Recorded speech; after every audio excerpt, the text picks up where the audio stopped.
Welcome to our channel easy and deep way. आज हम पढ़ेंगे creative and inclusive school subject के अंदर हमारा नेक्स्ट टॉपिक जो है लर्निंग डिसेबिलिटीज़। पहले देखते हैं कि एग्ज़ाम में इसके क्वेश्चन कैसे पूछे जाते हैं। What do you understand by learning disabilities? Discuss the types and characteristics of learning disabled children. और what is meant by learning disabilities? Discuss the types and treatment of learning disabilities. इसमें learning disabilities का meaning, definition, characteristics, types और methods या फिर treatment को बताएंगे। क्योंकि जो क्वेश्चन में पूछा जाए उतना ही आंसर लिखना चाहिए ताकि आंसर इफेक्टिव हो और मार्क्स भी उसी के अकॉर्डिंग मिले। जैसे अगर ये क्वेश्चन 16 मार्क्स के लिए आए तो वैसे ही हम पार्ट्स में इसको आंसर करेंगे और 4 मार्क्स के लिए अलग से कुछ भी आ सकता है जैसे टाइप्स, मेथड्स, ट्रीटमेंट्स, तो हम इसे डिटेल में पढ़ेंगे। तो चलिए शुरू करते हैं इसके मीनिंग से। लर्निंग डिसेबिलिटीज़ मतलब कुछ बच्चे ऐसे होते हैं जो हर काम को लेट सीखते हैं या फिर उसे सीख ही नहीं पाते। इसलिए नहीं कि उनकी इंटेलिजेंस कम होती है या फिर वो स्लो लर्नर होते हैं। ये इसलिए लर्निंग डिसेबल्ड माने जाते हैं क्योंकि इन बच्चों में किसी भी प्रकार की डिसेबिलिटी या इम्पेयरमेंट जैसे sensory impairment, mental retardation, emotional disturbance etcetera होने के कारण इन्हें एजुकेशन में प्रॉब्लम फेस करनी पड़ती है और साथ साथ इन्हें listening, speaking, reading, writing, reasoning और मैथमेटिक्स में भी डिफ़िकल्टी होती है। ठीक है, पढ़ते हैं। It was first used by Samuel कर्क इन 1962, यानी कि सैमुअल कर्क ने इसे 1962 में डिस्कवर किया था। These children are deficient in intelligence, studying problems, or slow in activity, and they have problems in educational conditions. बिल्कुल हमने अभी पढ़ा था। It affects skills of reading, writing, math, listening, speaking, reasoning, etc. ये सब हम ऑलरेडी डिस्कस कर चुके हैं। Some learning disabilities include visual, hearing, and motor disabilities, mental retardation, emotional disturbances और इन्वायरमेंटल, कल्चरल और इकोनॉमिक डिसएडवांटेजेस। मतलब ये सभी कमियां लर्निंग डिसेबिलिटीज़ का कारण मानी जाती है। अब करते हैं इसकी डेफिनेशन। जिगमोंड ने लर्निंग डिसेबिलिटीज़ का कारण न्यूरोलॉजिकल डिसऑर्डर माना है, जिसके बारे में हम ऑलरेडी पढ़ चुके हैं टॉपिक 6 की वीडियो में। अगर आपने वो वीडियो देखी है तो आपको ये टॉपिक अच्छे से समझ आएगा कि न्यूरोलॉजिकल डिसऑर्डर क्या होता है। A learning disability is a neurological disorder that affects the brain's ability to receive, process, store and respond to information। मतलब हमारा नर्वस सिस्टम जो होल बॉडी व ब्रेन को कंट्रोल करता है वो किसी भी डाटा व इंफॉर्मेशन को रिसीव, प्रोसेस, स्टोर व रिस्पॉन्ड नहीं कर पाता, जिससे लर्निंग डिसेबिलिटीज़ होती है। ठीक है, नेक्स्ट करते हैं characteristics of learning disabled children. मतलब हम इसे कैसे आइडेंटिफाई कर सकते हैं, जिसे ज़्यादातर बच्चों में इसे एलिमेंट्री स्टेज पर ही आइडेंटिफाई कर सकते हैं, जब वे किसी भी एकेडमिक एक्टिविटी को परफॉर्म नहीं कर पाते या फिर किसी एक स्किल या रीडिंग व राइटिंग स्किल में तो अच्छे होते हैं लेकिन मैथमेटिकल, रीजनिंग, कैलकुलेशन में पुअर होते हैं।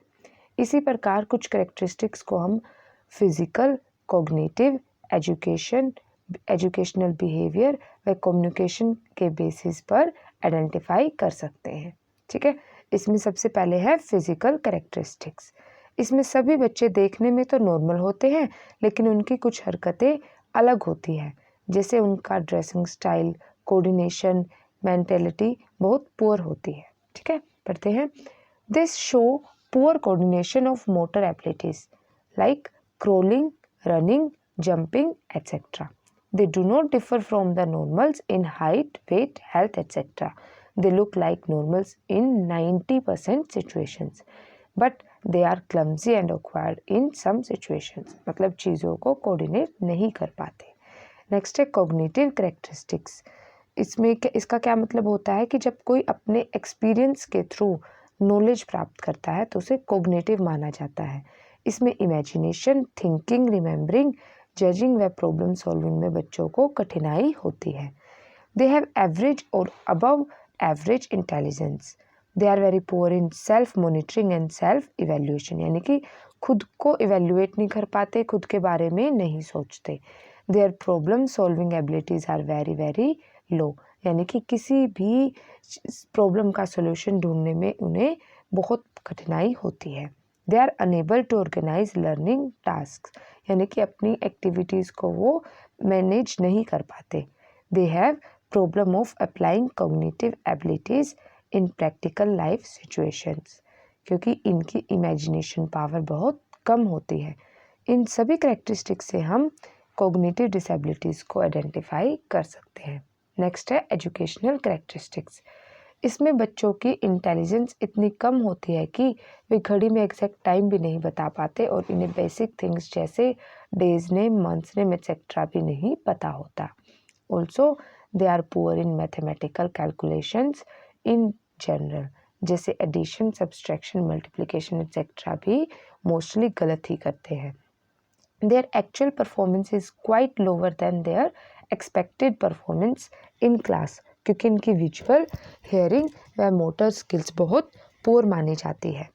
They are poor in memorising words and framing sentences, यानी कि चीज़ों को याद ही नहीं रख पाते और वर्ड्स को गलत बोलते हैं।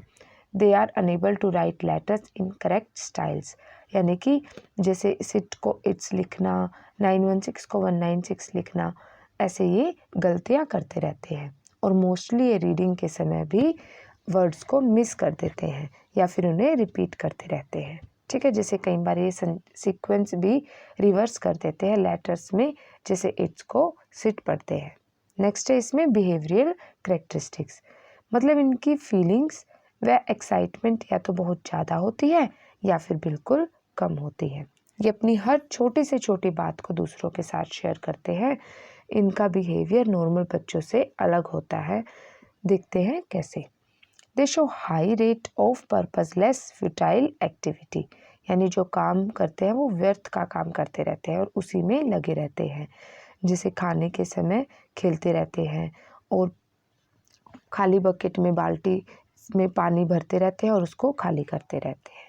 देयर बिहेवियर में be inattentive, distractible, overly energetic, hyperactive etcetera, यानी कि ये कभी भी एक ही चीज़ पे फोकस नहीं कर पाते। They have very low self concept, यानी खुद के बारे में नहीं सोचते। And very slow in responding to teachers, क्योंकि थिंकिंग एबिलिटी और ग्रेस्पिंग पावर बहुत कम होती है इनकी।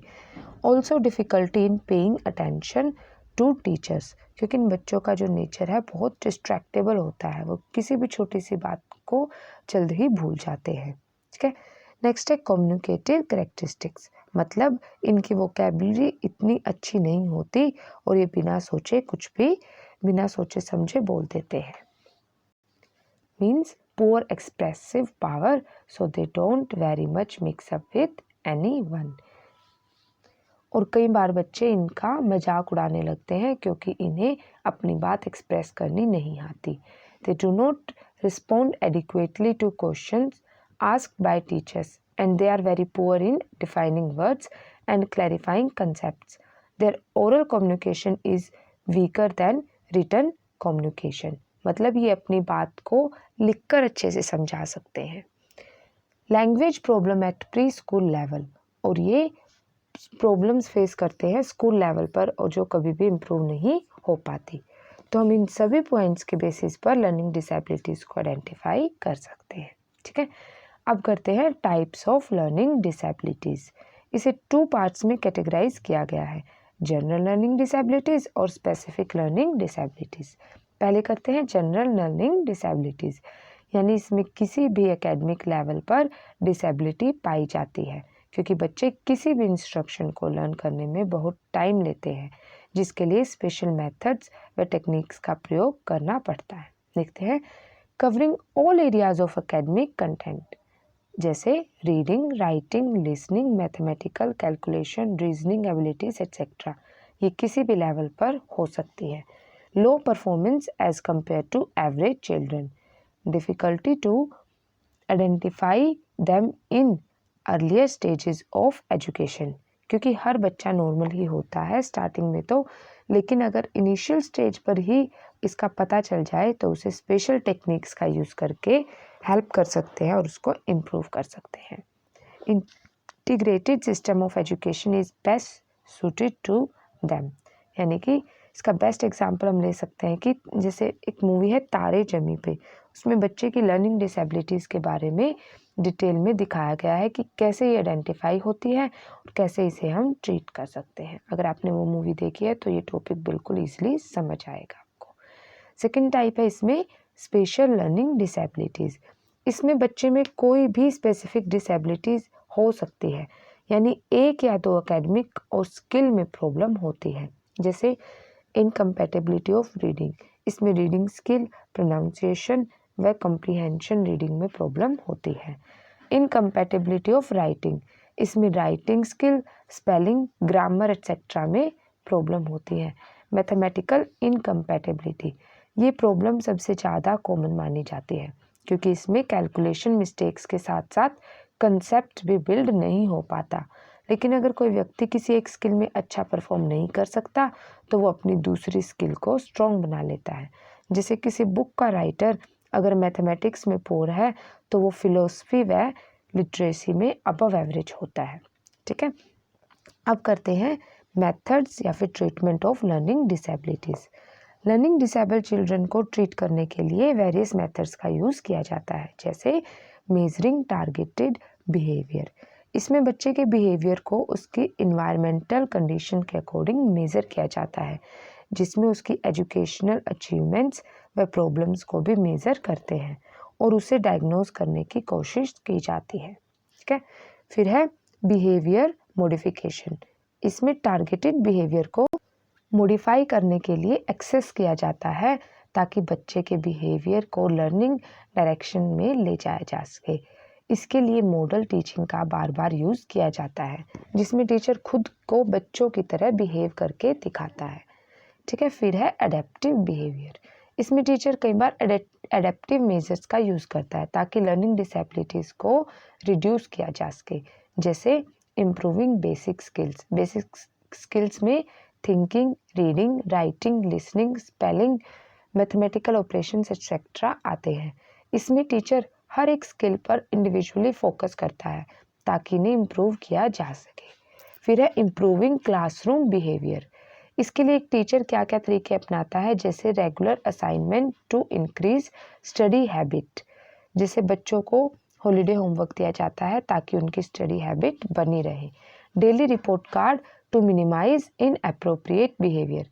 इसका एग्जाम्पल है जैसे बच्चों की होमवर्क डायरी लगवाई जाती है जिसमें डेली होमवर्क नोट होता है और उसे पेरेंट्स व टीचर से डेली चेक व साइन करवाया जाता है ताकि बच्चों की मॉनिटरिंग स्कूल व घर पर इक्वली हो सके। फिर है प्रोजेक्ट वर्क। इसमें बच्चे ग्रुप में किसी भी प्रोजेक्ट को कंप्लीट करते हैं। Periodical checking of notebooks and assignments. इससे बच्चे को असाइनमेंट व नोटबुक को कैसे मेंटेन व अरेंज किया जाता है ये सीखने को मिलता है। रिवार्ड फॉर पॉजिटिव बिहेवियर, जिसे क्लास में मॉनिटर बना दिया जाता है। नेक्स्ट है इम्प्रूविंग सोशल बिहेवियर। इसमें बच्चे अपनी इंटरेक्टिव एबिलिटी की कमी के कारण सोसाइटी में इन्वॉल्व नहीं हो पाते। इसको इम्प्रूव करने के लिए टीचर डिफरेंट वेज को अपनाता है, जैसे क्लासरूम डिस्कशन, जिसमें वेरियस कम्युनिकेशन टेक्निक्स का यूज़ किया जाता है, जिसमें बच्चे इंटरपर्सनल इंटरेक्शन करते हैं। फिर है identify skills, hobbies, individual interest of students. इसमें ग्रुप एक्टिविटीज़ के थ्रू स्टूडेंट्स को ऑर्गेनाइज किया जाता है जिससे वे अपनी एबिलिटी को इम्प्रूव करते हैं। नेक्स्ट है improvement in social skills and behaviour. मतलब सभी स्किल्स व बिहेवियर की रिपोर्ट को पेरेंट्स को भेजा जाता है ताकि वे भी अवेयर रहे। ग्रुप को करिकुलर एक्टिविटीज़। इसमें बच्चे को सोशल रूल्स एंड रेगुलेशन सिखाए जाते हैं, जिससे डिसिप्लिन में रहना, अपने बड़े व छोटों की रिस्पेक्ट करना एट्सेट्रा, जिसमें टीचर खुद को डेमोन्स्ट्रेशन के रूप में दर्शाता है, क्योंकि अगर टीचर रूल्स व रेगुलेशन फॉलो करेंगे तभी स्टूडेंट्स भी उन्हें फॉलो करेंगे। तो हम कंक्लूड कर सकते हैं कि लर्निंग डिसेबिलिटीज़ को इनिशियल स्टेज में ही रिकॉग्नाइज कर लेना चाहिए ताकि उसे स्टार्टिंग में ही इम्प्रूव किया जा सके, और इसमें school, home, society, environment, culture सभी की इन्वॉल्वमेंट होनी चाहिए। तो अगर आपको ये टॉपिक समझ में आया हो तो इसे अपने फ्रेंड्स के साथ शेयर कीजिए ताकि सबका भला हो सके। और नेक्स्ट वीडियो की नोटिफिकेशन के लिए हमारे चैनल को सब्सक्राइब कीजिए और किसी भी डाउट को क्लियर करने के लिए आप कमेंट कर सकते हैं। Thank you.